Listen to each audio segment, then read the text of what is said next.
ജയറാമിൻ്റെ ഒരു പ്രതികരണം ലഭിക്കുകയാണ്. കാരണം അദ്ദേഹം ഇഡിക്ക് മുന്നിൽ ഹാജരാകുന്നു സ്വർണ്ണക്കൊള്ളക്കേസ്.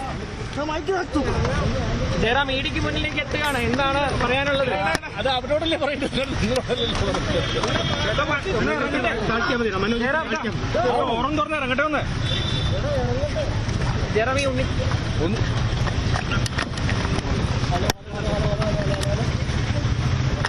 ജയറാം ഇറങ്ങുന്ന ദൃശ്യങ്ങളായിരിക്കും നമ്മൾ കാണുന്നത്.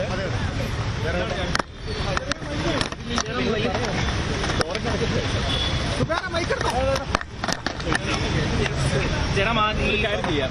ഞാൻ ഗേറ്റിന്റെ ഉയർത്തുമായി വന്നിട്ട് അവിടെ നിൽക്കാം. ഗേറ്റിന്റെ അവിടെ സ്വർണ്ണക്കൊള്ളക്കേസിൽ ആണ് ഇപ്പോൾ നടൻ ജയറാമിനെ എൻഫോഴ്സ്മെന്റ് ഡയറക്ടറേറ്റ് വീണ്ടും വിളിപ്പിച്ചിട്ടുള്ളത്. നേരത്തെ തന്നെ തനിക്ക് ഉണ്ണികൃഷ്ണൻ പോറ്റിയുമായി പരിചയമുണ്ട്, എന്നാൽ സാമ്പത്തികമായി മറ്റ് ഇടപാടുകളോ തട്ടിപ്പിൽ പങ്കോ ഇല്ല എന്ന് വ്യക്തമാക്കിയതാണ്.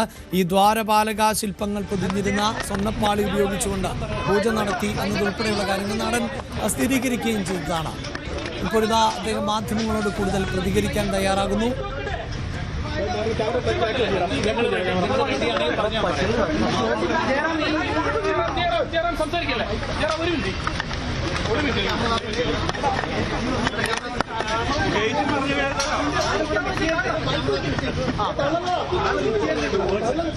ഓക്കെ, പറഞ്ഞേക്കട്ടെ.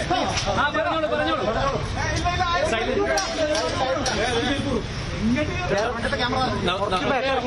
പറയട്ടെ.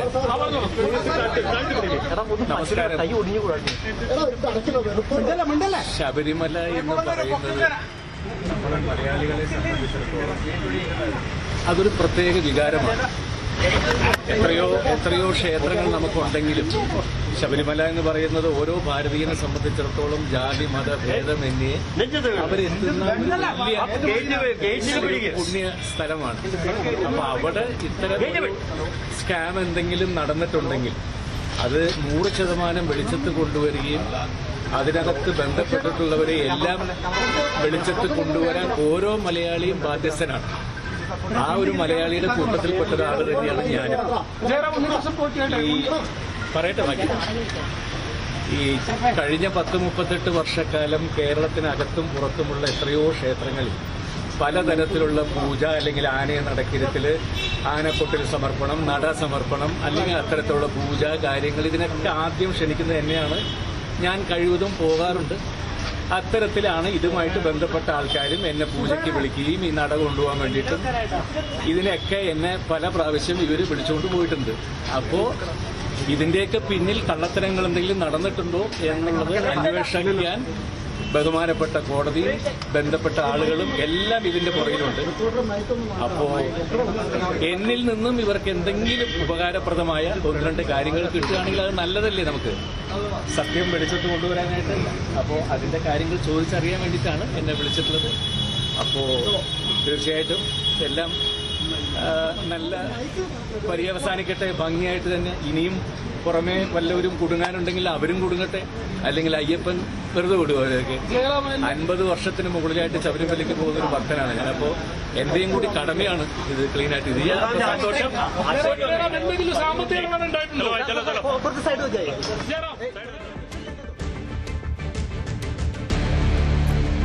യെസ്, അതായത് നടൻ വീണ്ടും ഇഡിക്ക് മുന്നിലേക്ക് എത്തുമ്പോൾ തനിക്ക് ഏതെങ്കിലും തരത്തിലുള്ള സാമ്പത്തിക ബന്ധങ്ങളോ ഒന്നും ഉണ്ട് എന്ന് നേരത്തെ തന്നെ അദ്ദേഹം അതെല്ലാം നിഷേധിക്കുന്ന സാഹചര്യമാണ്. ഉണ്ണികൃഷ്ണൻ പോറ്റി അദ്ദേഹത്തിൻ്റെ വസതിയിലെത്തിയിരുന്നുവെന്നും അവിടെ പൂജ നടത്തിയിരുന്നു എന്നത് ഉൾപ്പെടെയുള്ള കാര്യങ്ങൾ അദ്ദേഹം സ്ഥിരീകരിക്കുകയും ചെയ്യുന്നുണ്ട്. ആ ചിത്രങ്ങൾ അടക്കം നേരത്തെ പുറത്തു വരികയും ഒക്കെ ചെയ്ത പശ്ചാത്തലമുണ്ട്. പക്ഷേ കേസിൽ സാമ്പത്തികമായ ഇടപെടലുകൾ നടന്നിട്ടുണ്ടോ, ഉണ്ണികൃഷ്ണൻ പോറ്റിക്ക് മറ്റാരെങ്കിലുമൊക്കെയായി ബന്ധമുണ്ടോ, ഏത് തരത്തിൽ എങ്കിലും ഉണ്ണികൃഷ്ണൻ പോറ്റി നടൻ ജയറാമുമായുള്ള ബന്ധം ദുരുപയോഗം ചെയ്തിട്ടുണ്ടോ, ഇങ്ങനെ നിരവധിയായ സംശയങ്ങൾക്ക് ഇനിയും മറുപടി ലഭിക്കേണ്ടതുണ്ട്. അതുകൊണ്ട് തന്നെയാകണം ഒരുപക്ഷെ ഈ കേസിൽ നേരിട്ട് ഇതുവരെയും ഏതെങ്കിലും തരത്തിൽ നടൻ ജയറാമിനോ അല്ലെങ്കിൽ മറ്റാർക്കെങ്കിലും ഇതുമായി ബന്ധപ്പെട്ട ബന്ധമുണ്ട് എന്ന നിരീക്ഷണത്തിലേക്കൊന്നും അന്വേഷണ സംഘം പോകുന്നില്ല. പക്ഷേ എന്താണ് ഉണ്ണികൃഷ്ണൻ പോറ്റിയുടെ റോൾ, അല്ലെങ്കിൽ മറ്റു കൂടുതൽ ആളുകളുമൊക്കെയായി ഉണ്ണികൃഷ്ണൻ പോറ്റിക്ക് ബന്ധമുണ്ടായിരുന്നു, ഇക്കാര്യങ്ങളൊക്കെ അറിയേണ്ടതുണ്ട്. നവമി, ഇപ്പോഴിതാ ഇഡിക്ക് മുന്നിലേക്ക് ജയറാം എത്തിയിട്ടുണ്ട്. നമുക്ക് അറിയില്ല ഇനി എത്ര നേരത്തെ ചോദ്യം ചെയ്യൽ ഉണ്ടാകും എന്ന്. നേരത്തെയും ഇത്തരത്തിൽ വിവരങ്ങൾ ശേഖരിച്ചതാണ്. എന്തൊക്കെയാണ് മനസ്സിലാക്കാൻ സാധിക്കുന്നത്? അഭിലാഷ്, എന്തായാലും തികഞ്ഞ ആത്മവിശ്വാസത്തിൽ തന്നെയാണ് നടൻ ജയറാം എത്തിയിരിക്കുന്നത്. എന്തായാലും ചോദ്യം ചെയ്യൽ 11 മണിക്ക് ചോദ്യം ചെയ്യൽ കൊച്ചിയിലെ ഇ ഡി ഓഫീസിൽ ഹാജരായിട്ടുണ്ട്. എന്നാലും സാമ്പത്തിക ഇടപാടുകളൊന്നും തന്നെ ഇല്ല, അല്ലെങ്കിൽ ഇതിലെ കൊള്ളയുമായി ബന്ധപ്പെട്ട സത്യാവസ്ഥ പുറത്തു വരണം എന്നീ കാര്യങ്ങൾ തന്നെയാണ് ജയറാം ഇപ്പോൾ മാധ്യമങ്ങളോടായി പറഞ്ഞത്. നമുക്കറിയാം, ഉണ്ണികൃഷ്ണൻ പോറ്റിയും ജയറാമും തമ്മിലുള്ള ചില ദൃശ്യങ്ങൾ പുറത്തു വന്നിരുന്നു. ആ ദൃശ്യങ്ങളിൽ പ്രധാനമായും ഉള്ളത് ജയറാമിന്റെ ചെന്നൈയിലുള്ള വീട്ടിൽ വെച്ച് ഈ ശബരിമലയിലെ സ്വർണ്ണപ്പാളി അടക്കം എത്തിച്ച് അവിടെ പൂജ ചെയ്യുന്ന ദൃശ്യങ്ങളായിരുന്നു പുറത്തു വന്നത്. ആ ദൃശ്യങ്ങൾ പുറത്തു വന്നതിന് പിന്നാലെയാണ് ജയറാമിന് ഈ ഉണ്ണികൃഷ്ണൻ പോറ്റിയുമായിട്ടുള്ള ബന്ധമെന്ത്, അങ്ങനെ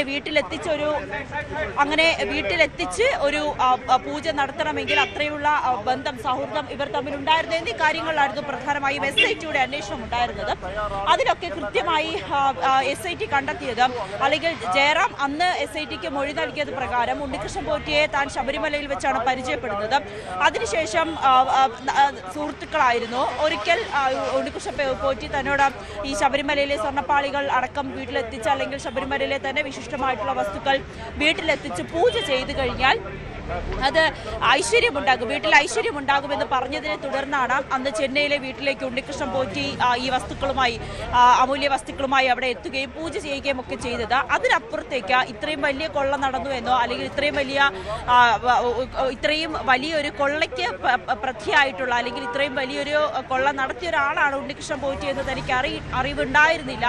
ഇതുമായി ബന്ധപ്പെട്ട് തനിക്ക് വലിയ ഒരു സാമ്പത്തിക ലാഭമോ അല്ലെങ്കിൽ സാമ്പത്തിക ഇടപാടുകളോ ഒന്നും തന്നെ ഉണ്ടായിട്ടില്ല എന്നാണ് ജയറാം SITക്ക് മുന്നിൽ നൽകിയ മൊഴിയിൽ പറയുന്നത്. ആ വിശ്വാസത്തിൽ തന്നെയാണ്, ആ ആത്മവിശ്വാസത്തിൽ തന്നെയാണ് ഇപ്പോൾ EDയുടെ ചോദ്യം ചെയ്യലിനും ജയറാം എത്തുമ്പോൾ പ്രതീക്ഷിക്കുന്നത്. എന്തായാലും താൻ വലിയൊരു അയ്യപ്പ ഭക്തനാണ്, ശബരിമലയിൽ ഇത്തരത്തിൽ വലിയൊരു കൊള്ള നടന്നിരുന്നു, അല്ലെങ്കിൽ അതുമായി ബന്ധപ്പെട്ട കാര്യങ്ങളൊന്നും തന്നെ തനിക്കറിയില്ല, അല്ലെങ്കിൽ ഇത്രയും വലിയ സാമ്പത്തിക ഇടപാടൊന്നും ഉണ്ണികൃഷ്ണൻ പോറ്റിയുമായിട്ടില്ല എന്ന് തന്നെയാണ് ജയറാം ഉടനീളം പറഞ്ഞു വെക്കുന്നതും. എന്തായാലും 11 മണിക്ക് തന്നെ ജയറാം ഇവിടെ ED ഓഫീസിൽ ഹാജരായിട്ടുണ്ട്. ഒരു കാര്യം കൂടിയുണ്ട് അഭിലാഷ്, ഇതിൽ കൽപേഷ് കൂടി ഇന്ന് അല്പസമയം മുമ്പ് 10 മണിയോട് കൂടി തന്നെ ഹാജരായിട്ടുണ്ട്. നമുക്കറിയാം, ഉണ്ണികൃഷ്ണൻ പോറ്റി സ്മാർട്ട് ക്രിയേഷനിൽ എത്തിച്ച ഈ സ്വർണ്ണപ്പാളികളിൽ നിന്നും സ്വർണം വേർതിരിച്ച ശേഷം അത് ബെല്ലാരിയിലെ ഗോവർദ്ധനിലേക്ക് എത്തിച്ചതിൽ ഒരു ഇടനിലക്കാരനായി പ്രവർത്തിച്ചത് കൽപേഷ് ആയിരുന്നു. കൽപേഷിനെ ഇന്നലെ ചോദ്യം ചെയ്യാൻ ഹാജരാകണമെന്നായിരുന്നു ആവശ്യപ്പെട്ടത്. എന്തായാലും ഇന്നലെ എത്താത്ത സാഹചര്യത്തിൽ കൽപേഷും ഇന്നിവിടെ EDക്ക് മുന്നിലുണ്ട്. അങ്ങനെ ഈ സ്വർണ്ണക്കൊള്ളയുമായി ബന്ധപ്പെട്ട EDയുടെ 2 ചോദ്യം ചെയ്യലുകൾ, 2 വ്യക്തികളാണ് ഇന്ന് EDക്ക് മുന്നിൽ ചോദ്യം ചെയ്യലിനായി ഹാജരായിട്ടുള്ളത്. ഒന്ന് നടൻ ജയറാം, മറ്റൊന്ന് കൽപേഷ്. അങ്ങനെ 2 പേരുടെ ചോദ്യം ചെയ്യൽ ഇവിടെ പുരോഗമിക്കുമ്പോൾ ഏറെ നിർണായകമായ നീക്കങ്ങളിലേക്ക്, അല്ലെങ്കിൽ ഈ അന്വേഷണ ഘട്ടങ്ങളിലേക്ക് തന്നെയാണ് ED കടക്കുകയും ചെയ്തത്. ജയറാമിനെ സംബന്ധിച്ച് നമുക്കറിയാം, ശബരിമല ഭക്തനായിട്ടുള്ള ഒരാൾ തന്നെയാണ് ജയറാം.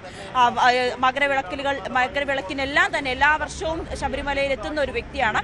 അതിനപ്പുറത്തേക്ക് സാമ്പത്തികമായുള്ള ഒരു ഇടപാട് താനും ഉണ്ണികൃഷ്ണൻ പോറ്റിയുമായിട്ടില്ല എന്ന് തന്നെയാണ് ആത്മവിശ്വാസത്തിൽ തന്നെയാണ്. അത്തരത്തിലുള്ള ചോദ്യങ്ങൾക്ക് മറുപടി നൽകാൻ തന്നെയാണ് ജയറാം ഇവിടെ എത്തിയിരിക്കുന്നത്. അതിനൊക്കെ അപ്പുറത്തേക്ക് ഈ ഉണ്ണികൃഷ്ണൻ പോറ്റിയുമായിട്ട് ഏതെങ്കിലും തരത്തിലുള്ള സാമ്പത്തിക ഇടപാട് നടന്നിട്ടുണ്ടോ എന്നതിലൊക്കെ കുറച്ചുകൂടി വ്യക്തത വരേണ്ടതുണ്ട്. ചില ചോദ്യങ്ങൾക്ക് മറുപടി നൽകേണ്ടതുണ്ട്. എന്തായാലും ചോദ്യം ചെയ്യലിന് വേണ്ടി ജയറാം അല്പസമയത്തിനുള്ളിലാണ് കൊച്ചിയിലെ ED ഓഫീസിലെത്തിയത്. നടപടിക്രമങ്ങൾ ഒരു കാര്യം കൂടി, അതായത് നവമി സൂചിപ്പിക്കുന്ന പോലെ ജയറാമിനൊപ്പം കൽപേഷും എത്തുന്നു എന്ന് പറയുമ്പോൾ ഏതെങ്കിലും തരത്തിൽ ഇവരെ ഒരുമിച്ചിരുത്തി ചോദ്യം ചെയ്യുകയോ അങ്ങനെയുള്ള സാഹചര്യമൊന്നുമില്ലല്ലോ അല്ലേ? അതായത് പ്രത്യേകിച്ചിപ്പോൾ ജയറാമിനെ സംബന്ധിച്ചിടത്തോളം അദ്ദേഹം ഉണ്ണികൃഷ്ണൻ പോറ്റി വസതിയിലെത്തിയെന്നും അവിടെ ഉണ്ണികൃഷ്ണൻ പോറ്റി ഈ ശബരിമലയിൽ നിന്നുള്ള ദ്വാരപാലക ശില്പങ്ങൾ പൊതിഞ്ഞ സ്വർണ്ണമാണത്, അത് ഉപയോഗിച്ചുകൊണ്ട് പൂജ നടത്തിയാൽ ഐശ്വര്യമുണ്ടാകുമെന്നും പറയുകയും അങ്ങനെ പൂജ നടത്തി എന്നത് മാത്രമാണല്ലോ അറിയാൻ സാധിക്കുന്നത്. മറ്റേതെങ്കിലും തരത്തിൽ ബന്ധപ്പെടുത്താവുന്ന ഒന്നും ഇപ്പോഴും അന്വേഷണ സംഘത്തിന് മുന്നിൽ ഇല്ലല്ലോ അല്ലേ?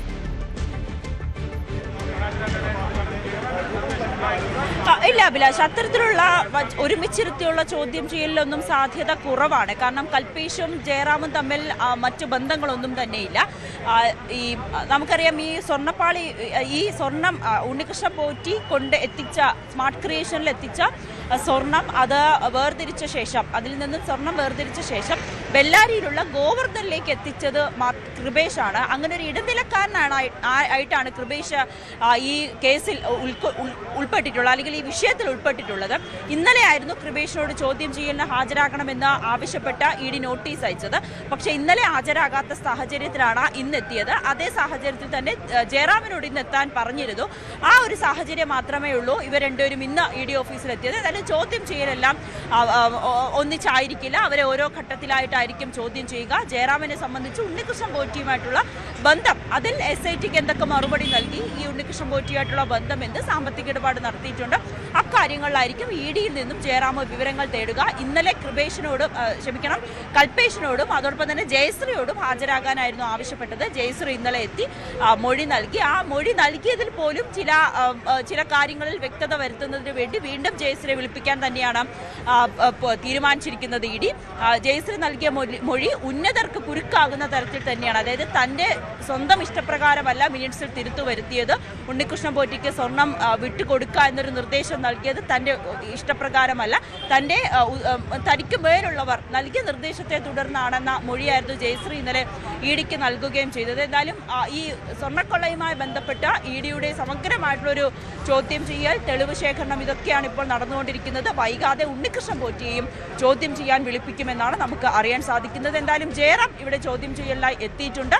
ഉണ്ണികൃഷ്ണൻ പോറ്റിയുമായിട്ടുള്ള ബന്ധം, ഇവർ തമ്മിൽ സാമ്പത്തിക ഇടപാടുകൾ നടത്തിയിട്ടുണ്ടോ, ഇതായിരിക്കും ഇ ഡി ജയറാമിൽ നിന്നും പ്രധാനമായും ചോദിച്ചറിയുക. യെസ്, എന്തായാലും ഇ ഡിയെ സംബന്ധിച്ചിടത്തോളം ഇനിയുള്ള മണിക്കൂറുകൾ എന്നതും പ്രധാനപ്പെട്ടതാണ്. എന്താണ് ഉണ്ണികൃഷ്ണൻ പോറ്റിയും നടൻ ജയറാമും തമ്മിലുള്ള ബന്ധം, മറ്റേതെങ്കിലും തരത്തിലുള്ള സാമ്പത്തിക ഇടപാടുകളുണ്ടോ, അത്തരം കാര്യങ്ങളിൽ ഒക്കെ കൂടുതൽ വ്യക്തത വരേണ്ട സാഹചര്യം ആണ് ഉള്ളത്.